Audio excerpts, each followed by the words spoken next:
Morning. It's still morning, right?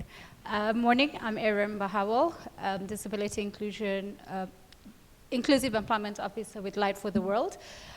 Just briefly to describe myself for the benefit of those with low vision and visually impaired, as I'm short, I'm pretty short, not about 5 yet, 5 feet. I'm wearing gray long dress, dark blue shoes, purple scarf, glasses, and I have a hand on a sling, thanks to a little accident that happened over the weekend. Allan? Thank you, Iram. So Allan is my name. I head the people function for Next Step Foundation. I am 5'3" in terms of height, bald-headed, dark in color. I'm putting on black mixed with white shirt and black and white shoes. Should I take over? Great. I'm Yeti, and I'm working with UNICEF right now. Who knows UNICEF? Everybody. Thank you. Yes, thank you so much. And I work for UNICEF in the regional office here, Nairobi, Eastern and Southern Africa. We cover 21 countries, and I have met some of the 21 countries in this room. I've met Zambia, I've met Namibia, I've met Rwanda, Uganda, Kenya. I hope to meet Ghana is not Eastern Southern. Not yet. You can vote in the next AU to be annexed.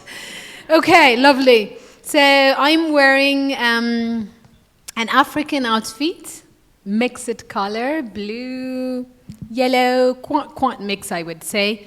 I have a braid and I have a very nice bracelet on my left arm. And wearing a black, I'm not giving it, don't worry. I'm wearing a black pant and a black high heel shoes. I am not short, but I don't describe myself as also tall. I think I'm in between. Thanks. Back to you, Carol. Okay, so thank you. So that's just a little lesson. Who knew that when you encounter people who are visually impaired that you had to describe yourself? Yeah, so this is something that I guess you've learned today. And if it's a virtual meeting, then you need to not only just describe yourself, but spell your name, okay, so that they can relate with you, okay? All right, so just to kick off the session, barriers are, arise from preconceived notions and biases. And this is definitely not, different for people who are living with disabilities or people who have been displaced. And in order for us to be truly inclusive, we really need to break down and eliminate these barriers completely. So I want to start a bit from the beginning, and I'll start with you, Yeti. You've had a really successful and extremely active academic life. And we'd just like to hear from you what your thoughts are about how training programs can be tailored or designed to better empower PWDs or people who are, displaced to ensure that they succeed in the work of life. Thank you, Carol. Can I start with an appeal, please? Maybe a progressive appeal. How many of you enjoy being addressed BW or BMW? Black medium women. So please, I want to appeal that please avoid the term PWD. I'm not a PWD. I am a person, first, and P could be even a penguin. So please avoid the term PWD. I heard it being mentioned so many times. It's not to offend anybody, but I thought this is a room for change, right?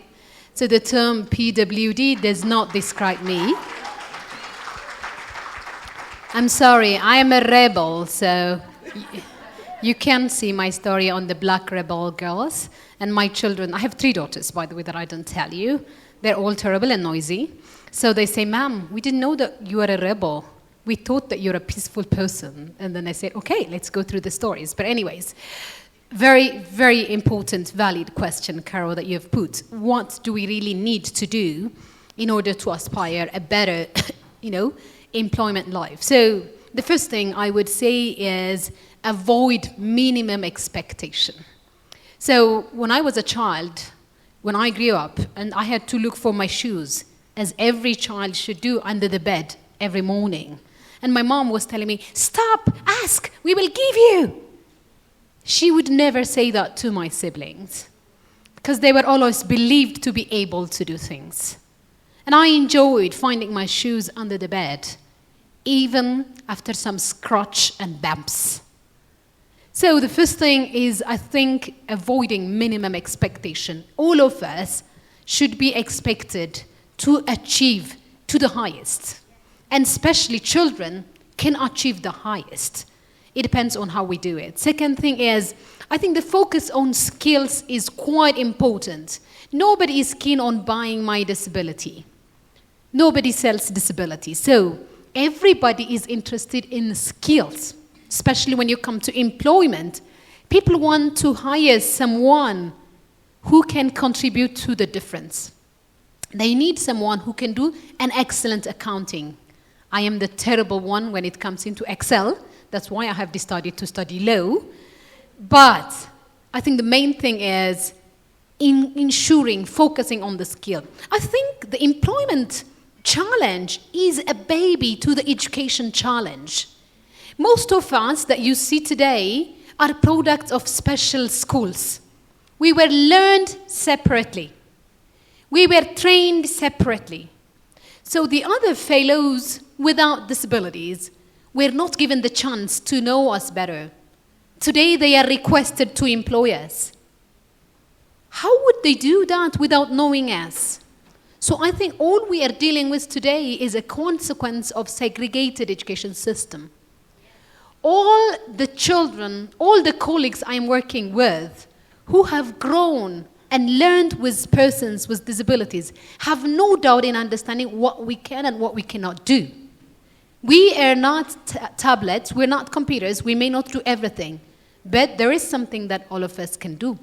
But the main thing is exposure matters. So avoiding the minimum expectation, focusing on the skills needed, because I think we have to talk about the future of work is going to be completely different from what we have today.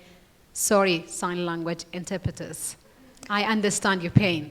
So the second is focus on the skill.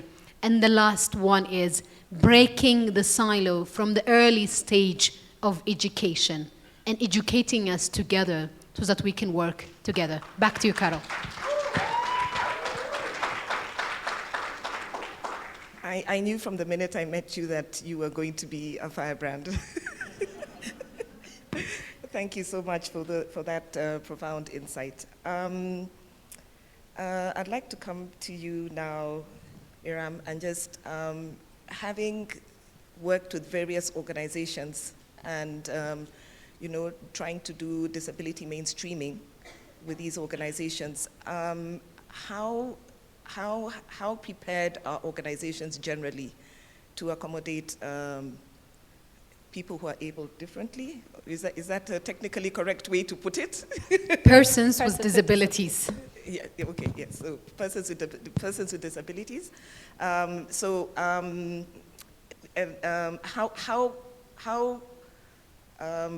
ready are they to accommodate them? What have you seen? What has been in your experience? Are they ready to onboard persons with disabilities into their organizations? What have you seen? Thank you very much, Carol. It's been a journey. I must say that organizations are ready to embrace or are getting ready to embrace inclusion. The challenge we have faced is they want to practice inclusion from an arm's length. Right? What does that mean? It means we want to do it from a CSR perspective. How can we give in assistive devices for Christmas? Tick a box and move on, right? That's inclusion. How can we have a party at a children's home that is specific to children with impairments? But the story is changing. Investors are now putting in clauses of inclusion. Organizations are now being forced to be more inclusive in-house, and therefore there's a race towards who's being more inclusive and how are we approaching inclusion. Again, inclusion within a workplace can be in different formats. It's looking at your ecosystem and how can you contribute to inclusion. Is it directly in terms of employment? Is it in terms of how your products are more inclusive to persons with disabilities? Is it your suppliers being engaged to persons with disabilities? Is it your distributors? So looking at it from your ecosystem and seeing how are you able to influence inclusion from that space of your power. Because not everybody will have the capacity to employ a person with disability immediately, because if I have a capacity of 10 people and I'm reaching high productivity levels, what does that mean for me, right? But that means you can also get a person with a disability as an intern. That means you can also get a person with disability to come and experience your workplace for a day. And that has a two-way approach whereby you will also get to understand that a person with disability has a potential to work there. And you will also understand what are the gaps that exist in that one-day experience. We've seen people putting ramps in less than 24 hours simply by us taking in a student with a disability to their office and them realizing, oh my God, I do not have a ramp to the bathroom, right? And this was a scenario happened in a bank locally, and obviously the approach was we are accessible because we're accessible to clients without thinking that a client might one day need to use the bathroom. And they had a little accident, and ramps were put in all their branches within 24 hours. So yes, we are ready. We are getting into that direction. The momentum is building because we are now needing to report on their ESG reports on disability inclusion. But again, there's not good understanding of where to start that journey. Yeah. Okay, thank you, Iram. Now we come into recruitment. How, Allan, having been an HR practitioner and the kind of work that you've done, even working with PWDs, and how do you see organizations? What are the challenges that you see organizations face when it comes to they want to recruit PWDs? How do they ensure that they are recruiting or targeting, and where do they find them? They're targeting the right skilled people to get into their organization. Well, thank you, Carol. I'm looking at it broadly because we actually sliding towards talent management of the workforce, a diverse workforce in an organization. And if you look at the inclusion space, there are two aspects to it. Whenever you're looking at your talent pool that you have internally, then you have already the existing staff internally, then you have those that you'd want to be able to attract, to be able to come in and fit and add to already existing skill set. If you look at the disability space, you can either acquire disability or be born with disability. A bigger segment of employees who have disability are already within the workspaces, and these are invisible disabilities that the employer is not able to see, and the employees have not been able to declare their disability status or identity to the employee for fear of the unknown. So that is one of it. Two, because of the already undocumented staff that you have internally, then we will take a proactive approach to be able to go out into the market and be able to buy talent. This is whereby we attract employees to be able to come into our organization. And we'll be able to have many approaches in terms of having a targeted approach in bringing in specific candidates with disability. But then what we always say is you look at the skill, disability is a rider. So having employers working closely with organizations that work in that particular space, working closely with CBOs that work particularly in that space, then you are able to have a targeted approach towards targeting your already existing pool within that particular sphere. For those unseen disabilities within the workspaces, then it's the duty of the organization to be able to create a safe haven for employees to be able to feel belonging and coming out and declaring their status in terms of disability and asking for reasonable accommodation. It goes along in terms of having budgetary commitments. If you'd want to scale from a 2% to a 3% and be able to attract a diverse pool of persons with ability to the workspace, then it requires adjustments within the workspaces with minimum budgetary allocation to it. It goes along in terms of anchoring your culture in the right platform. There is no one-fit-all strategy of doing it. But what I always say, if you look at organizations that have done it well, they already have someone sitting at the SAT level, at senior leadership level, to be able to create a launch pad for the discussion within the organization and amplify in terms of what does the organization project and what is the visibility about inclusion within the workspaces. And then demystifying disability discussion within the workspaces is very important. Make it a norm. Make it a norm to be able to have discussions within the workspaces about inclusion. Part of your onboarding process, do you have a disability inclusion champion who would be able to induct the new joinees into the program and be able to have that conversation at a very early stage in terms of why is this important? Why do we need to have this? And why is it part of our values and strategies as an organization? Thank you, Allan. Yeti, I go back to you. Can you elaborate on specific initiatives or strategies employed by UNICEF to promote inclusion and empowerment of persons with disabilities within the workforce? Thank you, Carol. So coming back to UNICEF, definitely in UNICEF we have our disability inclusion policy and strategy, and one of the 7 key commitments we have for this strategy is to increase our workforce diversity by increasing our employees with disabilities by 2% in 2025, just across 2 years, and reaching the level of 7% of our employees should be persons with disabilities by 2030.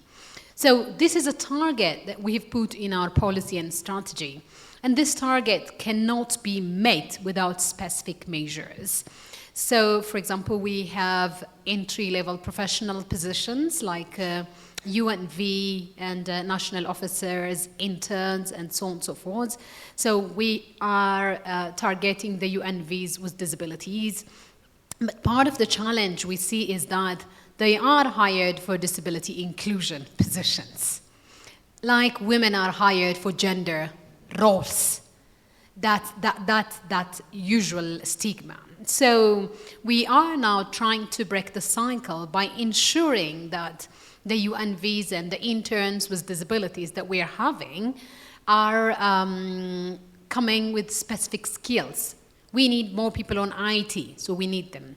We need more people on water and sanitation. Can we have a water engineer with a disability? Can we have a child protection specialist with a disability without the disability tag in the profession? And this is very, very time-taking and, of course, demanding. In UNICEF, we believe that learning should lead to earning. So mostly persons with disabilities are learning, but they don't transition to the earning. They don't get paid. They have the skills. So I think this targets the 7% in 2030 and the 2% in 2025 would require a lot of work in terms of attitude. The big inaccessibility we have is the mindset. The mindset is too complicated. People can do a very good speech, but they don't do it in their office. They don't live it in their houses. So how can we really turn from compliance to culture? Maybe I'm sure we're going to come to the culture context. So with UNICEF, as I said, we have a target but in order to meet the target, we are training our human resource colleagues because disability disclosure is not mandatory. You will only be required to disclose your disability as long as when you want reasonable accommodation. And as Allan said, we need to create the confidence of employees to disclose their disability, not to declare. It's not a promulgation, but they may need to disclose. And do they feel confident? I was in UNICEF, we have our own employees resource group for persons with disabilities. We call it Disability Connect. So we meet globally. And then in that group, we were introducing, like we're telling what type of disability we have and the same description that we did. And one colleague from one of our offices was typing, and she was telling us, can I ask someone to read what I have written? Because she was in the office with her colleagues, and she was not confident enough to disclose her disability among her colleagues. It's only when we create that confidence that we can get the right number. Because now we have the wrong number because people are not yet confident enough to disclose their disability. So we are doing a lot of training because the unconscious biases are hidden way, way back. They're not here. They're not here. We don't tell our biases, by the way. We only tell what we think other people would love to hear. So it's about dealing with unconscious biases. We have targets, but we are still starting on how to move towards our targets in UNICEF. Thanks. Back to you, Carl. Thank you, Yeti. And talking about culture, Allan, what do you think what steps can organizations take to foster a workplace culture that embraces diversity and inclusivity? Thank you, Carol. For culture to be able to flourish, it has to be anchored on something for it to be able to flourish. I believe anchoring it on values of the organization, it becomes a lived value within the organization. It becomes a practice that is practiced every day, and it'll be an easy way of changing the entire culture of the organization. I know we always send out surveys in terms of for those who are in employment and in school, in terms of an NPS score, just to be able to find out how we are faring on from an organization perspective, from an institute perspective. But culture from an HR perspective is when you guys are here as people managers and your team is back in the office. Have they gone home early? Do they come in late because you are in a training? Is it that tomorrow will be Thursday, the other will be Friday? Will they work from home, all of them, because it is Friday and you're not in the office? So culture is the unseen activities mostly that you as the people manager will not be able to see. After this training, you'll go back to the office and you'll be asked, when is the next training? Is because your team is happy you're away, they'd be able to do less, come in late, come in early, if that is the case. That is the culture. So anchoring it in a value that is practiced throughout the office becomes the ideal situation.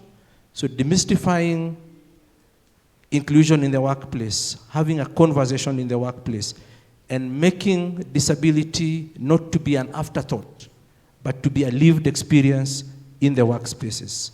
To be part of the learning, you have to embed it in part of your learning, embed it in part of your meetings, embed in all your processes, so it becomes part and parcel of the organization. It's a lived experience, and that is the only way we're able to move from a mindset to a mind shift perspective and be able to achieve the goals we all would want to achieve. Thank you, Allan.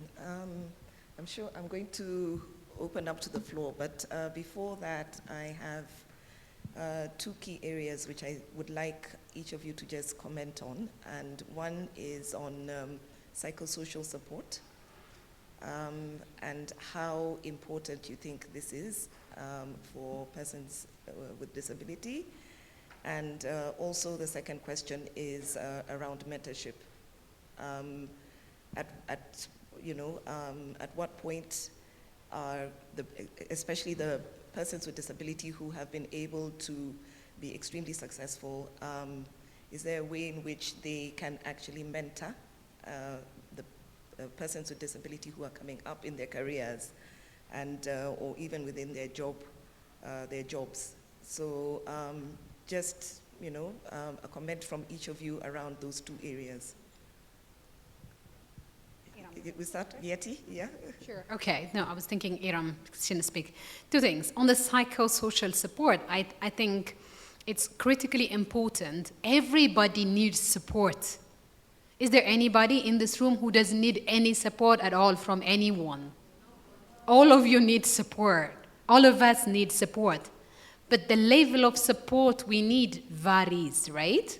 My support need is different from what Iram or Allan or Caro may have. It's completely different. So with the psychosocial support, especially in a workplace where you may face a lot of discrimination, I think peer support is quite important. So as I said, the Disability Connect, the UNICEF Employee Resource Group, is quite important for us. It's a place where we discuss the discriminations we face. Some people tell us, I have a hearing aid which will require a very expensive battery. My insurance is refusing to cover it, and my office is not picking up. What should I do?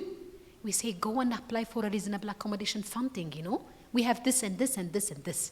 So the psychosocial support is critically important because it's not everybody knows everything.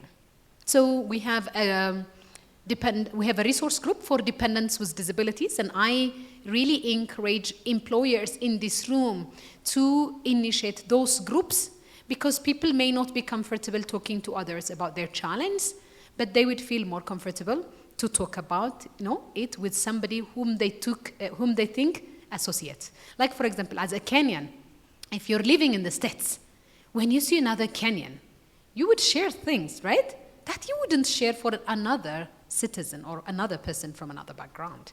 The same, there are things that we share as women, right? The talks we do in the BT salon, I don't know how many of you go to the BT salon. Those unwritten ones, they do matter a lot. In Ethiopia, we have a coffee ceremony where people come together and mingle around their neighborhood, what was happened.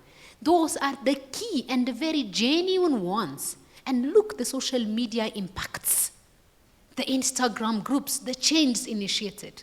So psychosocial support in different forms is quite important. Last point on mentorship. I think I have only been a better person today seeing the other better ones, some of them who are no more alive in this world. I was lucky enough to be connected to the person who was the first parliamentarian with a disability in Finland. We know Finland, for example, it's a very advanced country, right? So Finland did not have an access for a person with a disability to the parliament. So I had the opportunity to walk with him in Finland and see how he was carried the first day in his parliamentarian role with his wheelchair. 15 steps up. And then he said, I won't leave this room because I don't want to be carried down. So the Finland government took a very faster role because he demanded. One more example on attitude and culture. I asked my colleagues, we have a WhatsApp group, and people love putting pictures, right? You do. You do a lot of pictures on your Instagram page, on your Facebook, on LinkedIn, blah, blah. How many of you put alternative texts to those pictures? How many of you? It doesn't take a minute. It's just selecting it, highlighting it. You can Google, how can I put an alternative text to an image? It tells me 3 women standing together with an African outfit. It tells me 1 young man having a whiskey glass on his hand. You don't have to do it. It's the software who does it. So I mentor my colleagues on how they can be inclusive. So now I get WhatsApp messages saying that sharing a flyer for a horse racing in Karen the coming weekend, then I know what's being posted. I will go in and ask people to read it for me. So mentorship is quite important. We cannot be what we did not see. Because we think what we did not see is always impossible. So I think it's important to link other professionals with disabilities with the, with the interns or growing professionals, emerging professionals, but it's also important to link them to other networks, because as a person with a disability, I do carry a lot of identity. Let's not think one person only have one identity. I do need, for example, I may need mentorship regarding, work-life family balance. I may need mentorship. So I think the thing is we really need to widen it, but mentorship is critically important because we can always be the better person by seeing the other better person. Sorry, I took longer. Back to you, Iram. Thank you. Thanks, Yeti. Just to echo that is, I think everybody does psychosocial support. But bearing in mind, majority of our youth with disabilities have grown up in environments full of stigma. So you do not expect them to come to a workplace and have no support, because generally what happens is they do not come up. Well, you will get a certain percentage that are outgoing, but majority of them are always enclosed. You need them to come out, you need them to be in a space where they're able to be more productive and a space where they're appreciated, but only through psychosocial support and mentorship, right? Mentorship directly from a person without disability, but also with disability, for them to see and have an experience with some role models who have grown within the ranks with disabilities. So, imagine pairing up someone with visual impairment with Yeti, seeing Yeti grow and have all her privileges and also perks, of getting to where she is, vis-a-vis somebody coming in from a village who has faced stigma, has struggled through school, has struggled through high school, through university, has struggled to get that job opportunity that you have offered them. They will not come out of that box without support. They will not come out of that box without mentorship. They will not come out of that box without a role model to walk that journey with them. We have struggled with them. We have given them jobs, and after 2 days, they're like, Iram, I cannot do this. I want to quit. Why? Because I feel this is not the space for me. Then what is the space for you? I don't know. But this is not the space. So psychosocial and mentorship, psychosocial support and mentorship is very key and critical in terms of seeing persons with disabilities thrive in our business environments. Thank you. I want just to be able to build on what my panelists have actually reiterated. Psychosocial support is extremely important for the different types of disabilities, so we don't have one-fit-all support for all of them. So it could be a unique support for the different types of disabilities. But what is key is on the mentorship. So the mentorship comes in two phases. One, on the supply side, whereby we are talking about the person with disability as a candidate, as an employee, and also the mentorship on the employer side in terms of how do you lead diverse teams.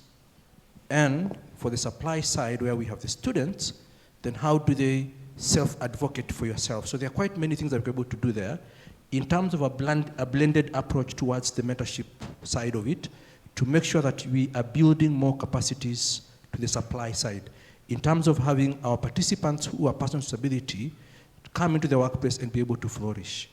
We don't have one role, that entry-level role can only be for persons with disability. They can come into managerial role, entry-level role, middle-level role, but mentorship is the key. It can be in form of coaching, it can be in form of job shadowing. So have a blended approach to it to make sure that you are deliberate in your initiatives to be able to have an inclusive workplace.